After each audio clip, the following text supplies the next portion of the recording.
28 até o versículo de número 37.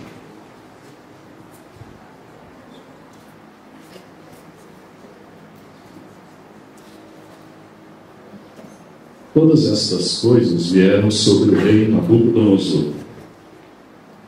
Ao fim de 12 meses, quando passeava no palácio real de Babilônia, falou o rei dizendo: não é esta a grande Babilônia que eu edifiquei para a casa real com a força do meu poder e para a glória da minha magnificência? Ainda estava a palavra na boca do rei, quando caiu uma voz do céu: a ti se diz, ó rei Nabucodonosor, passou de ti o reino. Serás tirado dentre os homens, e a sua morada será com os animais do campo. Far-te-ão comer erva como os bois, e passar-se-ão 7 tempos sobre ti, até que conheças que o Altíssimo domina sobre o reino dos homens e o dá a quem quer. Na mesma hora se cumpriu a palavra sobre Nabucodonosor, e ele foi tirado dentre os homens, e comia erva como os bois. Seu corpo foi molhado do orvalho do céu, até que lhe cresceu pelo como penas de águia, e as suas unhas como as das aves.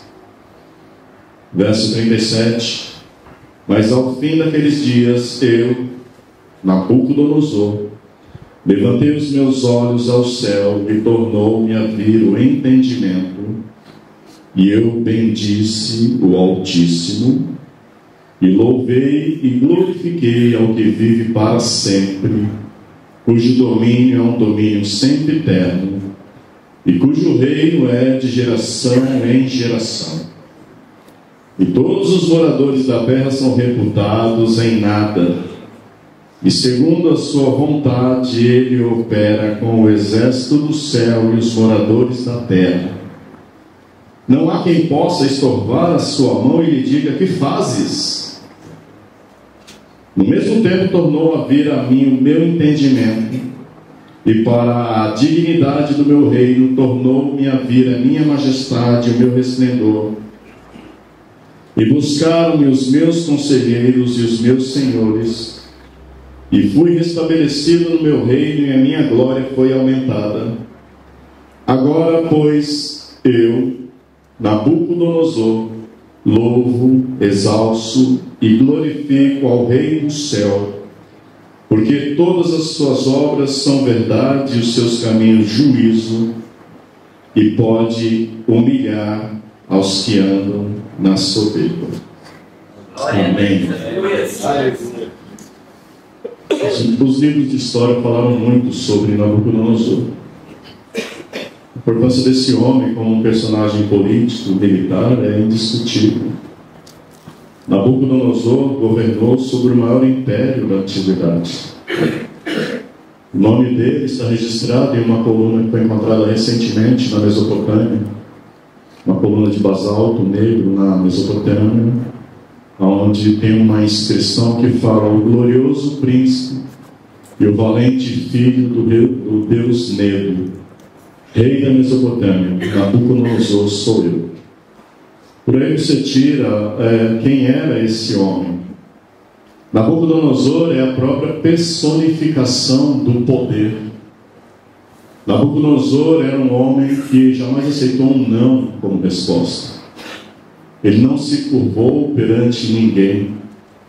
Era um tipo de rei que não levava desaforo para casa. Nabucodonosor era soberbo. Era a figura mais importante da terra, a própria personificação da força e da glória. Só que aqui no capítulo 4, parece que nós estamos diante de um personagem diferente. Não é mais um rei glorioso sentado no trono. É um homem que passou pela moinha de Deus, por uma grande experiência espiritual. É um homem que desceu da posição mais elevada da terra para literalmente ir até aos currais dos bois, a mais baixa condição entre os homens. E nas suas próprias palavras, Nabucodonosor disse que todo esse processo de descer de onde ele estava para onde ele jamais pensou que iria chegar aconteceu por conta da soberba. Sabe, Salomão, ele falou: a soberba precede a ruína. E a altivez do espírito, que popularmente nós chamamos de nariz inclinado, precede a queda. Dão sinais. E aí, talvez você se pergunte: mas por que nós lemos um texto como esse? O que ele tem a ver conosco? E Paulo, no capítulo 15 de Romanos, ele diz que tudo quanto foi escrito anteriormente, ou seja, no Antigo Testamento, foi escrito para o nosso ensino. Foi escrito para nos trazer instruções. Foi feito para ensinar o povo de Deus. A igreja precisa ouvir essa lição. Isso foi nos escrito, esse registro da vida foi escrito para nos prevenir e alertar sobre a soberba que pode acontecer em nossas próprias vidas. Por isso o título dessa mensagem é Cuidado com o pecado da soberba. Cuidado com o pecado da soberba. Primeiro, porque a soberba ela pode brotar no coração de todos nós, de cada um de nós. Soberba não nasceu no coração de Nabucodonosor, ela nasceu numa era muito mais antiga. Nasceu no capítulo 28 de Ezequiel, onde Deus fala de um ser descrito como perfeito em sabedoria, perfeito em beleza, perfeito em poder. Um ser que um tempo atrás amou a Deus, adorou a Deus, perfeito em seus caminhos. O máximo da obediência, a mais perfeita criatura de Deus. Até que um dia, no verso 17, diz que por conta dessa grandiosidade, dessa perfeição que era física, que era intelectual, que era espiritual e que era moral, elevou-se o seu coração por conta da sua formosura. E essa criatura disse: vou subir ao lugar onde Deus está e vou me assentar no trono de Deus e serei semelhante ao Altíssimo. Então, quando nós entendemos que a soberba nasceu na mais perfeita, escute isso, estamos falando de um ser que foi mais santo do que o arcanjo Miguel. Alguém que falou de forma mais eficiente do que Gabriel. Alguém que viu a face de Deus antes de Moisés. Alguém que teve um coração segundo o coração de Deus antes de Davi. E a soberba nasceu nesse coração. É por isso que Davi, no Salmo 19, ele faz um pedido para Deus: Senhor, guarde no meu coração a soberba, para que ela não me domine, para que a soberba não se torne a minha senhora, a minha comandante, quem determine o meu comportamento. Guarde-me da soberba. E ele faz esse pedido no Salmo 19, que é um salmo que começa falando sobre a grandiosidade do Eterno, dizendo: os céus manifestam a glória de Deus, e o firmamento anuncia a obra de suas mãos. Quando Davi pede: Senhor, me guarde do meu orgulho, me guarde da minha arrogância, me guarde da minha empáfia, me guarde da minha soberba, ele está dizendo: porque tudo que glorifique alguma coisa deve glorificar a Ti. Se o que nós somos, se nós temos, se o que nós fazemos não glorificar a Deus, a nossa vida é uma completa inutilidade.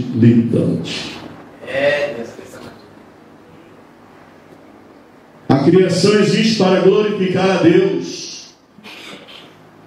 E a soberba frequentemente vai tentar nos dominar. Charles Spurgeon, ele diz que existe pecado até na nossa santidade. Há incredulidade até na nossa fé. Há ódio no nosso próprio amor. E existe lama de serpente manchando as mais belas flores do jardim da nossa adoração. Nós gostamos de dizer que nós somos o que a Bíblia diz que somos, e isso deve ser sim falado. Mas quase sempre eu e você preferimos as declarações positivas.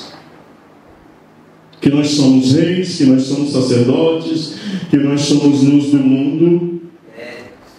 E isso é muito verdade mesmo, nós somos.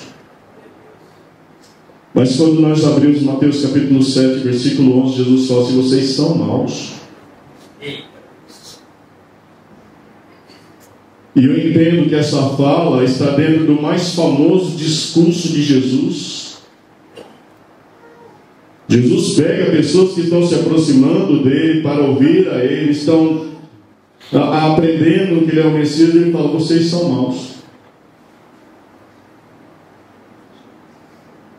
Sabe quando nós ouvimos isso?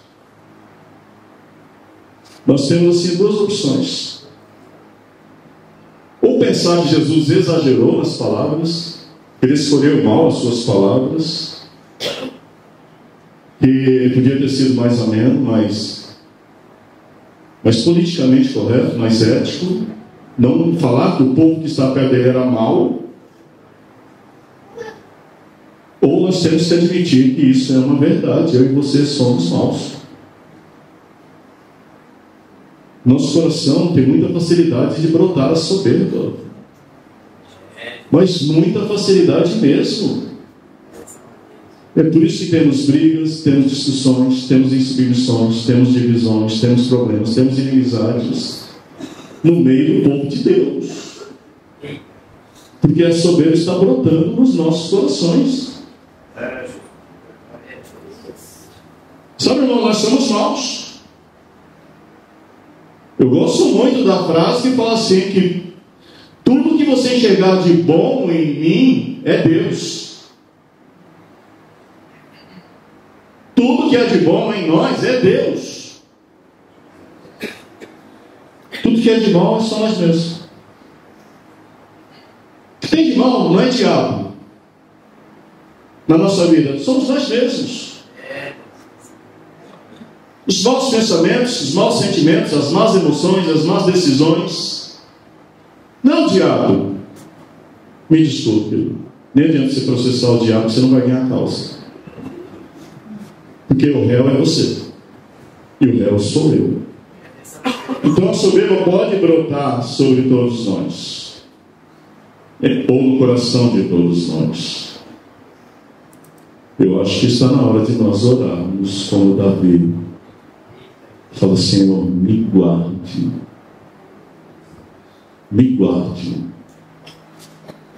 da soberba. E você sabe que quando você pede para Deus guardar uma coisa, sabe o que você pede quando você pede para Deus guardar uma coisa? Sabe o que você está querendo dizer? Que ninguém mais pode fazer isso. Deus só guarda aquilo que ninguém pode guardar. Se nós pegássemos milhões de anjos do céu para nos guardar da soberba, eles falam: não dá. Mas se você pegar o Espírito Santo de Deus e falar: me guarde da soberba, o Espírito Santo vai nos enchendo, vai nos enchendo, vai nos enchendo, vai nos enchendo, vai nos enchendo. E a soberba vai saindo. Aleluia, Jesus. A palavra de Deus, querido, sempre vai falar contra a soberba. Isso é um fato. A Bíblia não fala sobre todas as coisas, mas ela é muito incisiva, muito direta, muito clara sobre o pecado da soberba. E No texto aqui, Nabucodonosor teve um sonho, e o sonho não sabia o que era. Daniel interpreta e fala sobre o perigo que Nabucodonosor estava correndo. Falou: rei, esse sonho que o senhor teve, que uma árvore seria cortada, seria amarrada, ia comer erva, isso aí é do senhor. Agora eu vou te dar um conselho: muda de vida. Muda de vida. E tem uma coisa, querida igreja do Senhor, você quer saber se uma palavra é de Deus mesmo? Ela não produz arrepio na nuca. A palavra de Deus, ela faz mais do que nos fazermos falar em línguas estranhas. A palavra de Deus, ela é uma espada que entra lá na divisão da alma e nos arrebenta. Aleluia. Ela toca nas áreas mais secretas do nosso ser, as partes mais íntimas do nosso coração, os lugares dos nossos segredos. Ela vai entrar lá e vai matar tudo que é mal. Só que Daniel falou, Nabucodonosor deve ter até se alarmado, né? Mas aí passou um dia, nada aconteceu. Passou uma semana, passou 2 meses, 3 meses, 4 meses.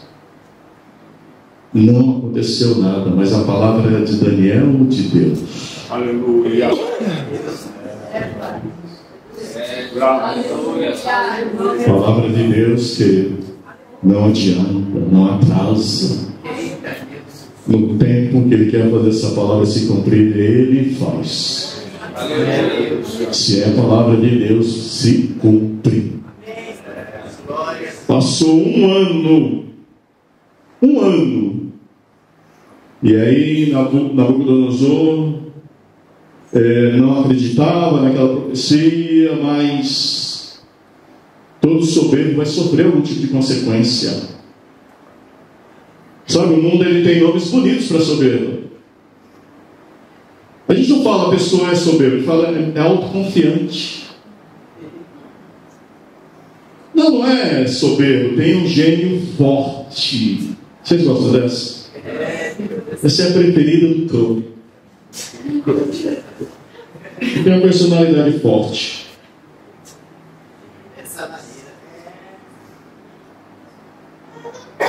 Soberba, querida, ela vai ser punida. Não é arrojo, é soberba. Não é determinação, é soberba. É soberba. E na lista de coisas que Deus aborrece, em Provérbios 6, a soberba, ela está em primeiro lugar. Essas 6 coisas aborrecem ao Senhor. E essa palavra aborrecer, a raiz dela é me irritam. É como se alguém cutucasse.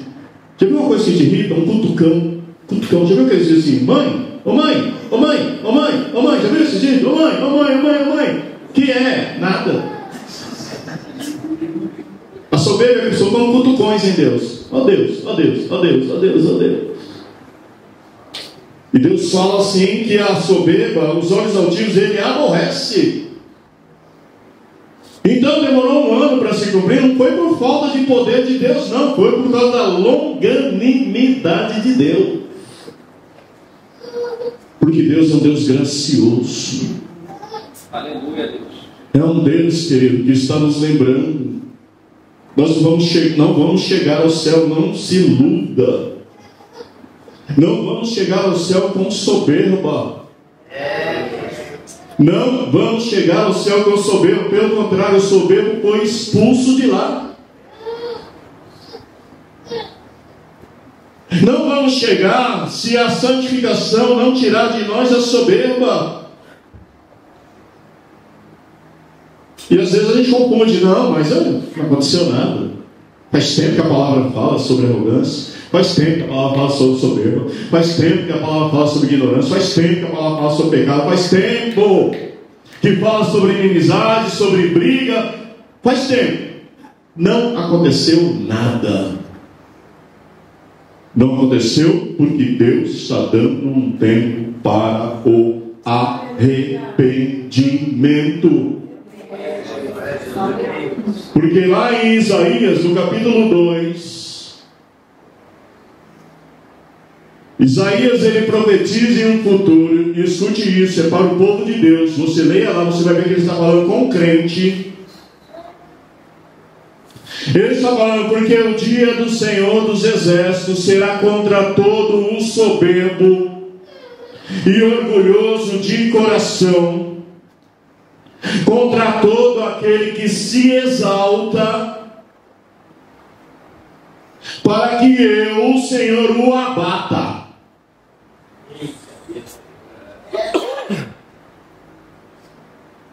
Vai ver, querido. Você vai ver um crente destruído, e quando você puxar o histórico, você vai ver algum tipo de soberba. Ou a soberba de achar que não caía, ou a soberba de achar que não pecava, ou a soberba de desobedecer a Deus. Algum tipo de soberba existiu. E Deus falou que vai abater todo o soberbo. Deus abate. Primeiro soberbo é o ímpio. O próprio desprezo da graça de Deus é uma soberba. E pode ser um desprezo muito educado, muito recomendável.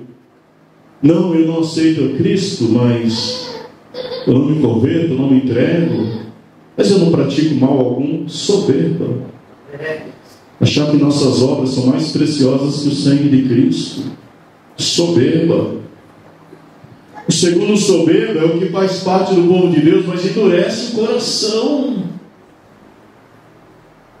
Endurece o coração. Quando essa mensagem ela veio, eu falei, Deus do céu, aplique ela no meu coração. Porque às vezes nós temos aquele espírito, né, Tiago? Quando a palavra fala, a gente não está vendo Deus falar com você, não? A palavra está falando com quem nessa noite? Pega esse dedão aqui e faz assim, ó. Olha com quem a palavra está falando nessa manhã. Nessa manhã. Glória a Deus. Nessa manhã. Foi assim com o soberbo Caim, e marcado por Deus. Foi assim com o soberbo Saul, de quem o Espírito de Deus se retira e vem um espírito mau. Foi assim com os fariseus rejeitaram a palavra e a pessoa de Jesus. E será assim conosco, se a soberba nos dominar. Sabe, Nabucodonosor, ele se admirava tanto que um dia essa admiração se tornou na forma de palavras. Não é esta grande Babilônia que eu edifiquei com o meu poder.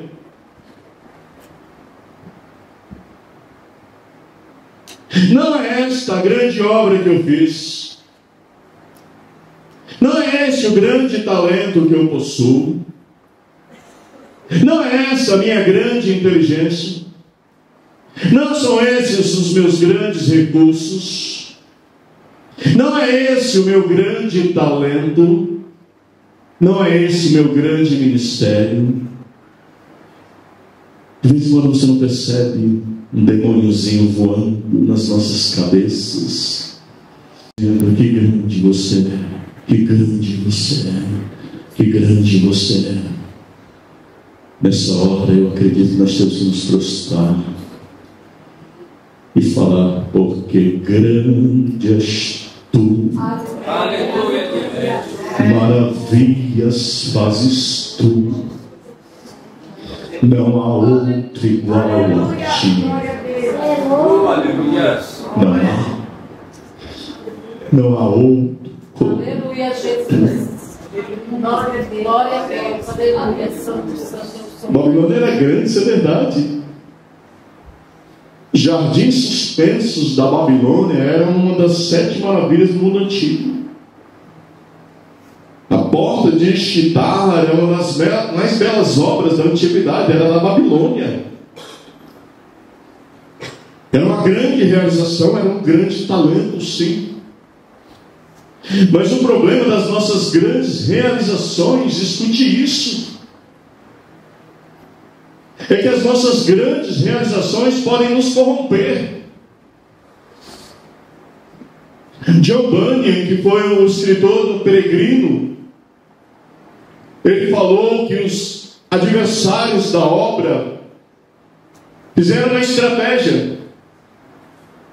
Depois da sua obra de evangelização, há registros que quando Bunyan pregava, centenas de pessoas aceitavam a Cristo.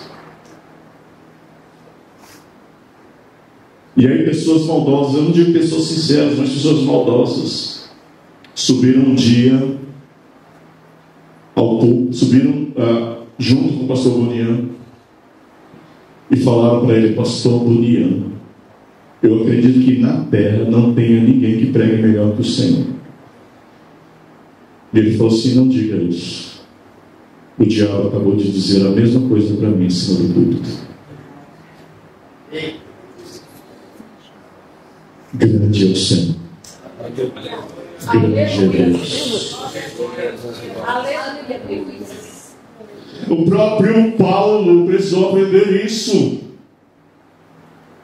O apóstolo dos gentios, o aluno mais sábio da escola de Gamaliel, um dos poucos judeus cuja linhagem podia ser traçada antes do cativeiro, hebreu de hebreus, e depois de apóstolo, um dos únicos homens, se não o único homem, com exceção do apóstolo João, que sobe ao terceiro céu e ouve a voz do próprio Deus. E Paulo fala: mas para que eu não exaltasse, me foi dado um espinho na minha carne, um mensageiro de Satanás, para me esbofetear, a fim de me não exaltar. Sabe o que Paulo está querendo ensinar? Que Deus vai fazer de tudo para nos livrar da soberba, até permitir que o mal nos toque ocasionalmente. Mas sabe o que Deus faz isso, querido? Ele faz isso, como disse Paulo, não é para matar, não é para oprimir, não é para envergonhar, é para que nós aprendamos que a graça de Deus nos basta. Aleluia. Não foi o que Paulo disse: eu tiro o espinho. Deus falou: não. Tira o espinho, Senhor, não. Tira o espinho, não. A minha graça te basta, e o meu poder se aperfeiçoa na tua fraqueza. Tem crente fraco aqui? Eu quero levantar a minha mão primeiro. Crente forte não experimenta poder. Escute o segredo de Deus. Crente forte não vê a glória de Deus. Crente fraco vê. Crente forte não sente a soberania de Deus. Crente fraco sente. Porque são os fracos em que Deus manifesta o seu poder. É aos fracos que Ele envia o seu Espírito. É no meio dos fracos e por meio dos fracos que Ele realiza as suas maiores obras. Porque o poder não é nosso, a graça não é nossa, a glória não é nossa, o plano não é nosso, o projeto não é nosso, o Espírito não é nosso e a glória não é nossa.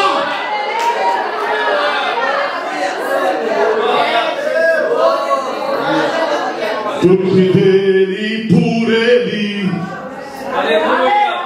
para ele são todas as coisas. A ele a glória, a ele a glória,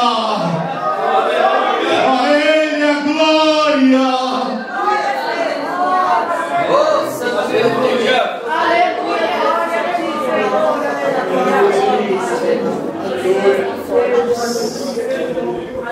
Para sempre, amém.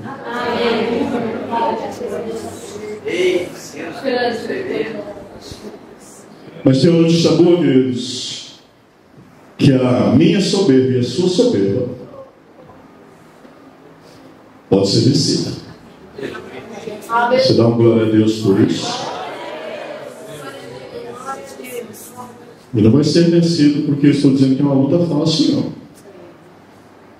Nós não somos capazes nem de perceber a soberba nascendo em nós, como eu acredito que nem Lúcifer foi capaz de perceber no início. É a maior luta. Não basta a força natural ou determinação. Eu determino vencer a soberba, você não vence.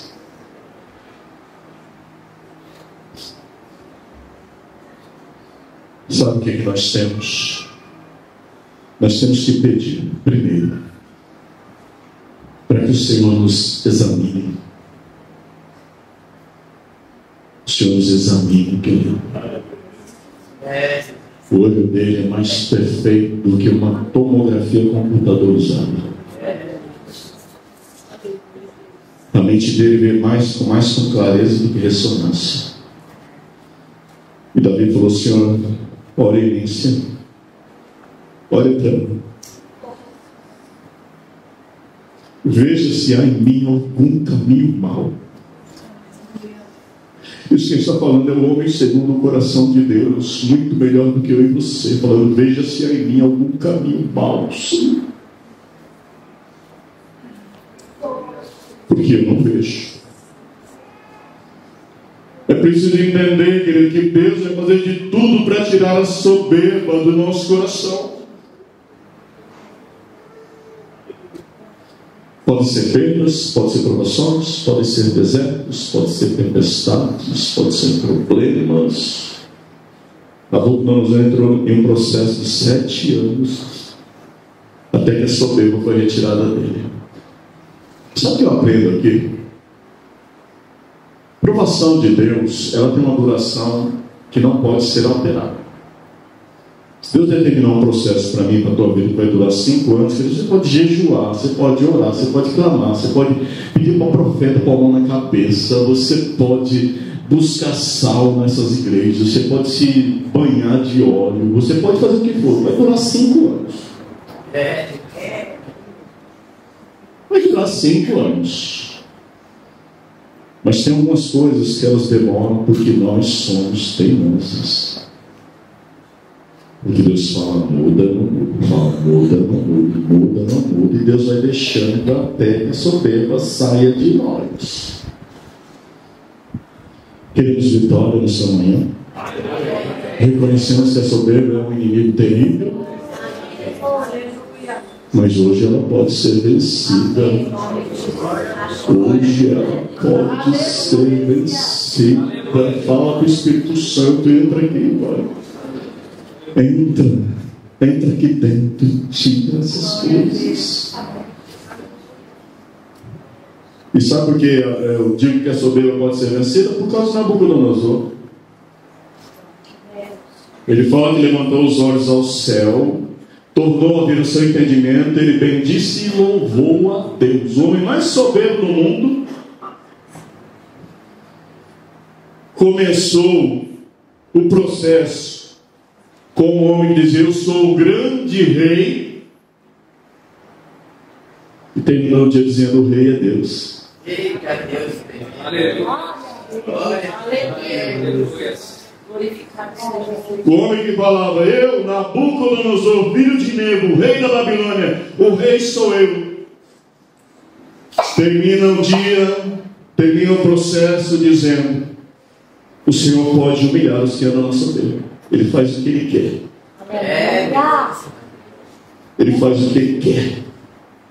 Aleluia. Sabe, irmãos e irmãs, por que nós temos que pedir para a soberba sair de nós, para que Satanás não nos tente dessa forma? Porque quando a soberba sai de nós, entra um adorador melhor. Tem adoração que não chega até Deus, que o nosso coração não está totalmente livre da soberba. Mas peça para Deus: Senhor, quebra o meu orgulho, quebra a minha arrogância, porque eu quero te adorar. E Deus, querido, Ele recebe a adoração daqueles que reconhecem que Ele é grande, que Ele é forte, que Ele é bom, que Ele é digno, que Ele é glorioso, que Ele é tremendo. Nabucodonosor, a soberba dele foi vencida porque ele entendeu Deus faz o que quer com o céu e com a terra. Ele faz o que Ele quiser. Aleluia. Se a soberba sair de nós, sabe que vai entrar uma fé tão grande na soberania de Deus, que os problemas vão sumir? Não, talvez alguns vão até se agravar, mas nós vamos lembrar: há um Deus que está controlando a minha vida. Eu não entendo o que está ocorrendo, a situação está difícil, o mundo está se abalando, o mar está se embravecendo, a tempestade está mais forte, mas eu acredito que Ele está no controle de todas as coisas.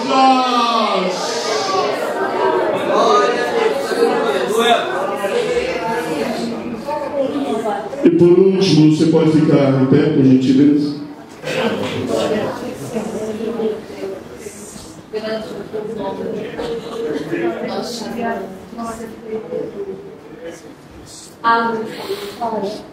Nabucodonosor está no curral das vacas, está agindo como um animal, está envolvido em esterco, está fedendo, está urinado, não consegue falar.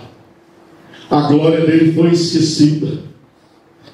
Mas a Bíblia diz, ele próprio diz, que ele está lá comendo palha como boi. Está comendo palha como boi por 7 anos, comendo palha. De repente, aquele homem que se parecia com um boi levanta os olhos aos céus. Aleluia.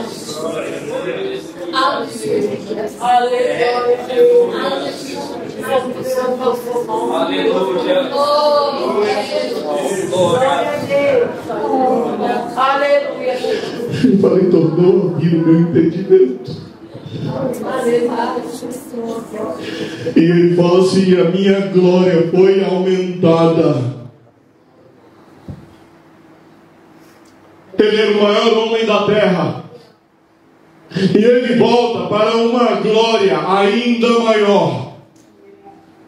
Então, como se conclui esta mensagem?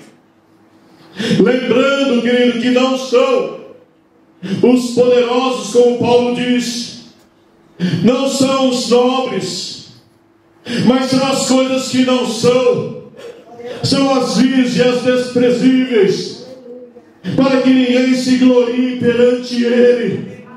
O céu não será conquistado pelos grandes guerreiros, mas pelos pobres de espírito. Não são os que manuseiam bem a espada, mas são os que choram. Não são os que determinam, mas são os que sofrem perseguição. São os pobres de espírito. Não são os valentes deste mundo, mas são os mansos. Então, nesta manhã, o Deus que falou sobre o orgulho, a arrogância e a soberba vai cobrar de nós algumas atitudes.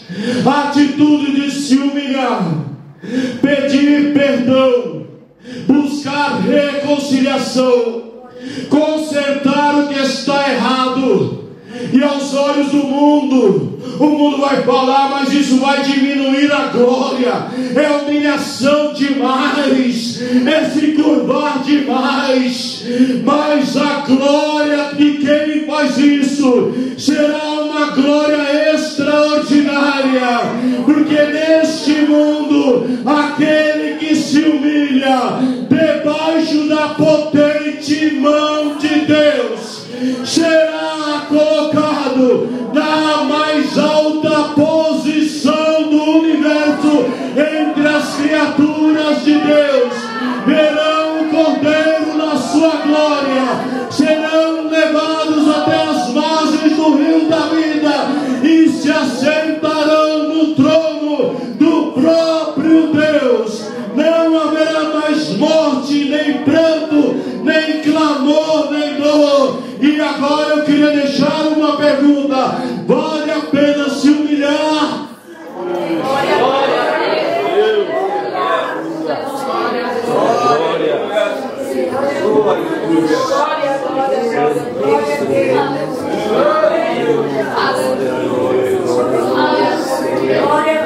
Aqui que pode me ajudar, não sei o que eu devo no programa faz isso, meu Deus do céu, minha cara. Me perdoe, teste de soberbo. Glória a Deus.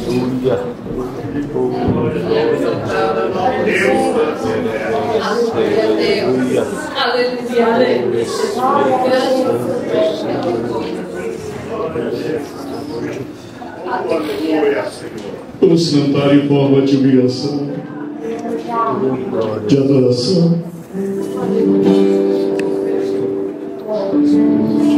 Cante como uma oferta ao Senhor, um sacrifício.